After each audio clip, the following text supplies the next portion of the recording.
Nice, Deauville, Arcachon ou encore le Touquet, ces villes balnéaires ont vu se développer la pratique de la villégiature au milieu du XVIIIe siècle.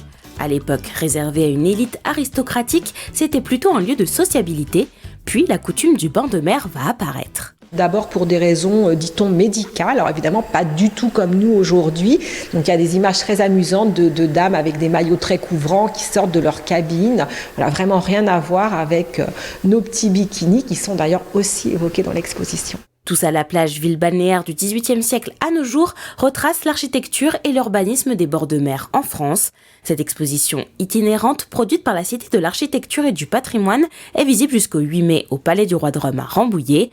Beaucoup d'images qui présentent les différentes pratiques des vacances en bord de mer. Dès qu'on arrive dans des périodes plus récentes, eh bien chacun peut s'y retrouver, peut retrouver l'image du village de vacances qu'il a pu voir enfant, peut rêver aussi aux grands hôtels. Des panneaux explicatifs et des vidéos illustrent notamment la mode balnéaire dans les années 1920-1930.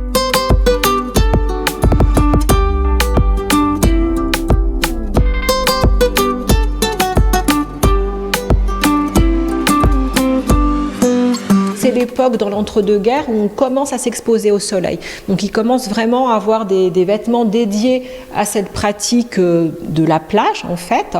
Donc les premiers vrais maillots de bain, alors très couvrants bien sûr encore pour des questions de pudeur, mais quand même. Des ateliers pour enfants autour de l'exposition seront organisés du 25 avril au 8 mai, au programme reconstitution de cabines de plage ou encore création de leur propre collection de maillots de bain.